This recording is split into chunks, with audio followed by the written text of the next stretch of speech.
마이크로소프트가 지금 그 어떤 그래픽 어떤 처리하는 GPU 반도체가 필요 없는 개념을 얘기를 했는데, 이것은 CPU의 원칩으로서 하나의 작은 대중소, 그러니까 크기를 틀리게 해서 면적의 제한이 있으니까 어떤 그래픽 처리를 할 수 있도록 GPU 개념을 담아서 어떤 병렬 처리가 가능한 CPU를 만들고, 거기다가 이렇게 ALU를 대중소 숫자를 많이 배치해서 그래픽 칩으로 대체를 하자. 이게 AI 칩이 된다. 또는 원칩이 아니라 마더보드 옆에다가 또 하나의 CPU들을 갖다가 이렇게 동일한 개념으로 해가지고 어떤 GPU 역할을 대신할 수 있도록 병렬 처리 연산에 가능한 CPU 만들고, 거기다가 ALU로 숫자를 많이 해서 이것이 이제 AI 칩이 된다고 해야 돼. 마이크로소프트가 이 개념, 저하고도 기술을 똑같이 하실지는 모르겠는데 이 개념을 말씀하셨습니다. 개념 자체가 제 기술이라는 것을 말씀을 드립니다. 예, 그래서 그리고 이제 이렇게 인터넷망이 사실 유선망을 기초로 하고 있어요. 근데 스마트폰은 무선으로 하고 있고요. 이전에 인터넷망을 통하지 않은 스마트폰 무선 통신망을 가지고 있단 말이에요. 그래서 제가 데스크탑이나 앞으로 TV를 컴퓨터하고 이제 이렇게 TV를 결합시켜 가지고 유무선으로 차에다가도 이제 무선 TV가 나오고, 거기다가 서로 파형이 트는 여러 개의 전파 묶음을 가지고, 이 방식은 이제 서로 A사 레이더에 떠 썼던 기술인데, 서로 이렇게 환자 의지 부목되듯이 서로 의지하는 현상을 따라서 멀리 통신할 수 있는 방식이고, 어떤 파형을 썼는지 알 수 없고요. 그래서 그거 안에다가 하나는 각 전파에도 그렇지만은 비밀번호 암호 방식, 호출 번호를 담아서 그래서 이것을 통신을 한다. 그럼 군에서 드론 100대 조정할 때도 이 방식을 사용한다는 거죠. 이 방식은 보다 멀리 통신할 수 있다. 또 어떤 데스크탑에나 아니면 노트북 컴퓨터에도 할 수 있는데, 그거를 자체 무선 통신망을 통해서 그 데스크탑에다 전화번호 부여하자고 말씀을 드렸죠. 서로 어떤 AM, FM 라디오처럼 해가지고 이렇게 서로 다른 파형의 전파를 갖다가 송신할 수 있는. 라디오는 지금 수신만 하잖아요. 수신만 하고 하나의 전파만은 저렇게 채널만 튼단 말이에요. 그러면 동시에 이것을 수신하거나 동시에 송신하거나 송수신 구조를 서로 다른 파형으로 하게 되면 이게 새로운 통신망, 하나의 어떤 데스크탑에 그 전화번호가 많이 있는 거나 마찬가지죠. 무선 통신망으로 얘기를 하냐면 전화번호가 100대도 있을 수 있어요, 이론적으로. 그럼 그거 하나를 다 채널로, 정보가 왔다 갔다 하는 채널로 삼아서 통신을 빠르게 정보를 처리할 수 있습니다.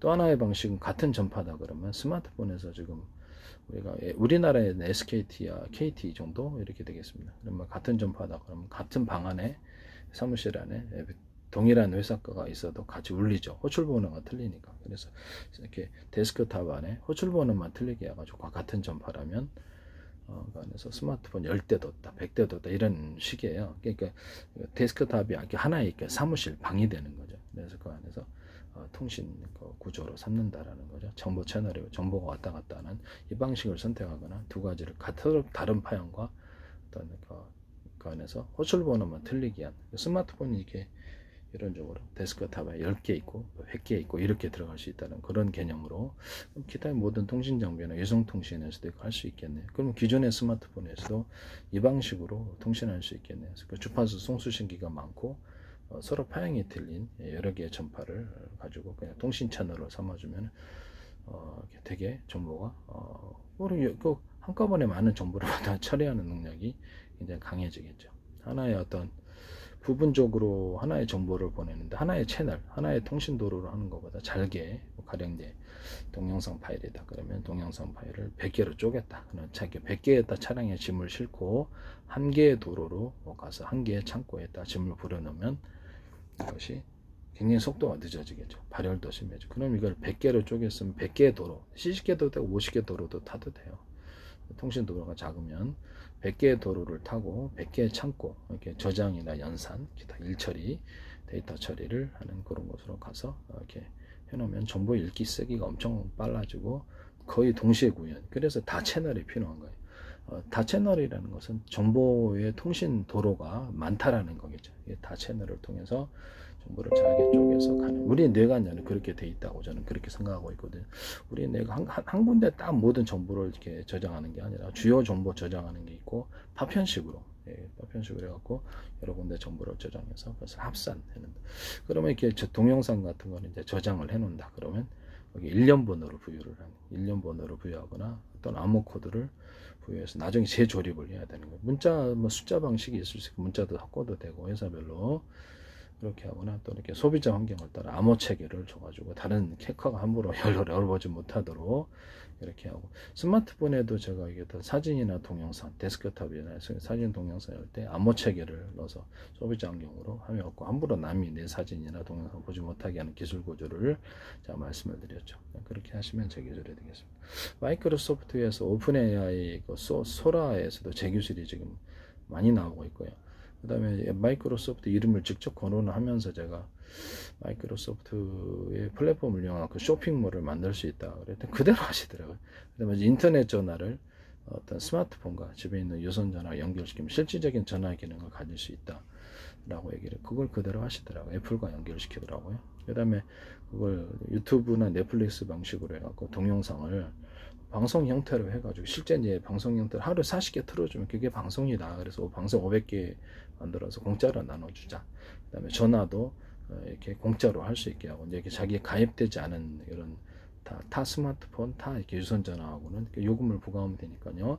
유료 무료로 나눠갖고 통신과 방송을 공짜로 제공하고, 수많은 가입자를 유치해서 거기다가 광고를 싣고 거기다가 쇼핑몰도 만들든지 많은 사람이 모이게 하는 장치로서 미끼로서 미끼 상품으로 주고 유료 무료로 나누고, 소비자 환경으로서 동영상이나 이런 것을 올려서 홈페이지나 블로그처럼 이것을 운영하고 거기다 광고를 넣거나 쇼핑몰처럼 판매를 하는 구조를 말씀을 드렸어요. 그 다음에 여행지를, 전세계 여행지를 찍어가지고 거기서 소셜 네트워크처럼 아바타들이 움직이고, 소셜 네트워크처럼 이렇게 서로 이렇게 움직이고, 만약에 스마트폰에 그 앱이 탑재가 되어 있다면 전세계를 수천조 분의 수백조 분의 가로세로 높이로 잡혀 숫자 방식으로 쫙 잘라서 1cm나 0.5cm, 0.1cm도 가능해요. 그래서 이게 이 방식으로 해갖고 전세계 내비게이션 맵지도 만들 수 있고 소셜 네트워크도 만들 수 있으면 제 기술, 이렇게 이 프로그램을 탑재하고 있는 소셜 네트워크 프로그램을 탑재하는 사람과 몇 미터 거리에 있다 이거 확인이 되는 거예요. 이런 방식도 들어갈 수 있어요. 그래서 이걸로 가서 전 세계 여행지를 찍어 가지고 거기서 관광하면서 다른 사람들과 교류하는 소셜 네트워크로 얘기를 했고요.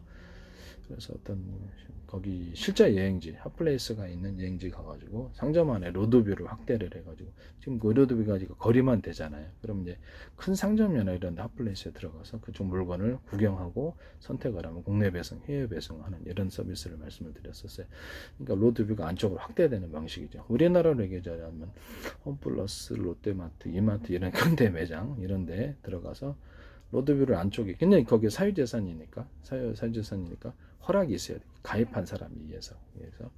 그래서 상점 안에 들어가서 이것을 하고, 이런 방식. 그 다음에 나중에는 이제 가상으로 여행지를 자기네들 컴퓨터 AI가 가상으로 만들어 갖고 거기서 관광하고, 거기 소셜 네트워크하고, 또 그 가상 쇼핑몰과 가상 거리, 쇼핑거리를 만들어 갖고 거기 들어가서 게임도 하고 친교도 하고 소셜 네트워크로 물건도 주문하면 국내 배송해서 이것도 하시는 거 아닌가 모르겠네요. 네.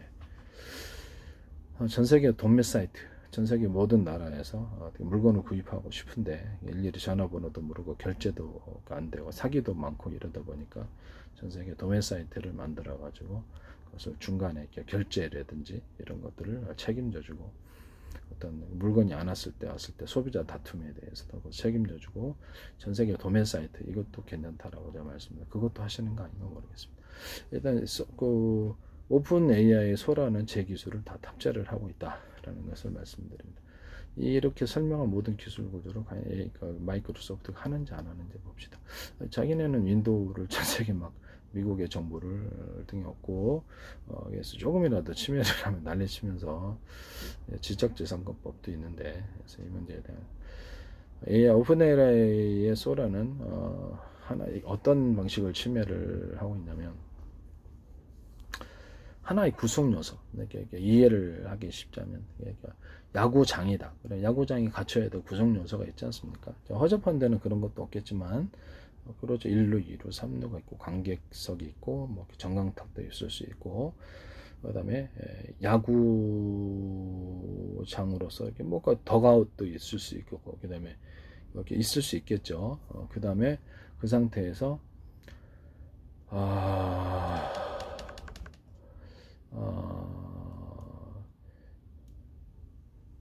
그 상태에서 이제 어떤 야구를 경기한다 그러면 1루수, 2루수, 3루수, 투수, 포수, 심판도 있을 수 있고 야구 배트하고 야구 글러브 이 구성 요소라는 게 존재한다라는 거죠.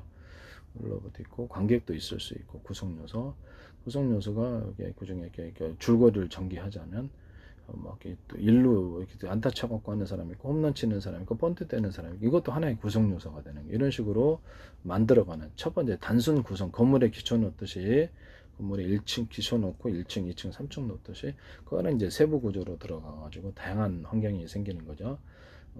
인테리어를 한데도 그런 식으로 단순 구성 요소라는 것을 존재하게 하고 복잡한 구성 요소로 전개를 해서 스토리를 갖다가 얘가 스스로 만들어가는 그런 것을 제가 말씀을 드렸었어요. 그래서 야구 판매점이다 그러면 야구 판매점은 도로 하지 않아요. 도로 같은 거 번트도 없고 안타도 없어요. 대신 글러브 있고 똑같이 야구장처럼 글러브 있고 야구 배트 있고 투수 머리 뭐 유니폼도 있을 수 있고 뭐 그 포수의 얼굴 쓰는 헬멧 같은 거 그런 것들도 있을 수 있고 뭐 여러 가지 뭐 계획이 있겠죠. 그러나 거기는 야구 판매점이거든요.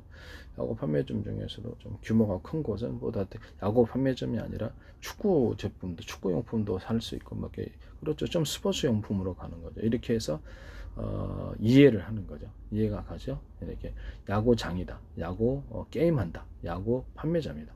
야구 판매 스포츠 용품 판매점 이것을 구분하게만 단순 구성 요소를 기초로 놓고 전물의 기초처럼 복잡한 구성 요소를 추가해서 그것을 논리적으로 이해하게 하는 이 기술을 쓰신다면 제 기술입니다. 또는 결과를 예측하는 프레임. 내가 어떤 행동을 할 때 이렇게 어떤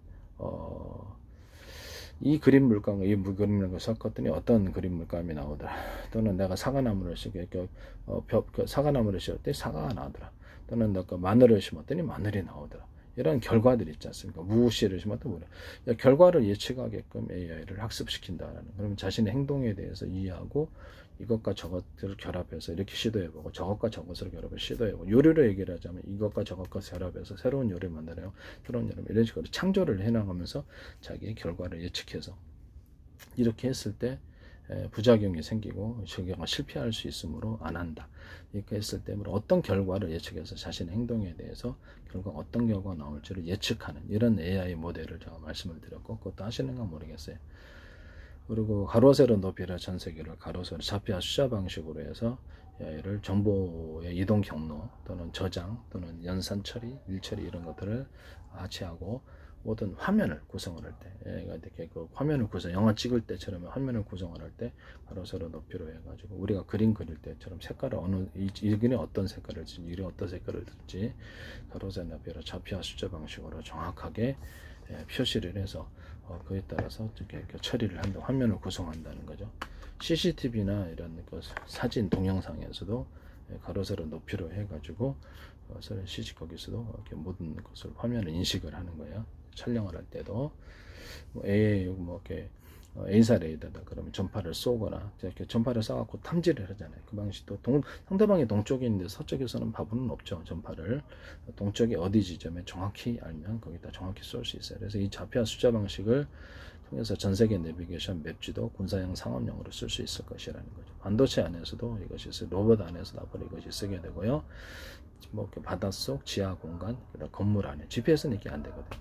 그다음에 상하수도 매설한 곳, 인터넷 장비 매설한 곳 이런 것들이 다 나온다는 말씀이죠. 상하수도에 고장난 YTN에서 어떤 업체가 쓸 수 있는 고장난 어떤 곳을 좌표와 숫자 방식으로 표시하고 넓이를 이렇게 CCTV로 얘기를 하자면 CCTV 카메라 찍었잖아요. 가로세로 높이로 그 거리를 이제 찍잖아요. 찍으면은 가로세로 높이로 좌표와 숫자 방식으로 표시하고 사람의 코 길이, 눈 길이 이런 것들을 다 파악을 합니다. 좌표와 숫자 방식으로 0.1cm나 0.01cm, 0.001cm로도 가능하고 그러니까 정확하게 크기를 분별할 수 있는 사람의 가로세로 높이 몸무게 측정도 가능하고요. 예상을 하는 거죠. 그래서 이렇게 머리 스타일 이렇게 옷 입은 거 정확하게 센치별로 위리별로도 파악할 수 있다라는 것을 말씀드립니다. 이 방식을 쓰시면 제 기술 구조가 되겠습니다.